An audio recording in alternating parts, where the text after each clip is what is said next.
আমি চলে এলাম আজ দুপুরের খাওয়া দাওয়া নিয়ে।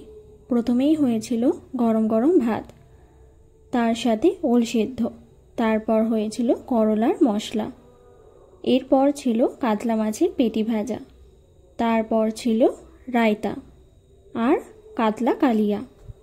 ওল সেদ্ধ যেটা কাঁচা লঙ্কা আর সর্ষে দিয়ে মা মেখেছিল, ঝাল ঝাল বেশ ভালো লাগছিল খেতে। তারপর হয়েছিল করলার মশলা। যদিও করলা বা উচ্ছে কোনোটাই আমার তেমন পছন্দ নয়, কিন্তু মায়ের বানানো এই করলার মশলাটা নাক টিপে খেয়ে নিই। মা এটা বেশ ভালোই করে। তারপরে ছিল বেশ অনেকটা তেল ভর্তি কাতলা মাছের পেটি ভাজা। এটা তো নিশ্চয়ই সবারই ভালো লাগে।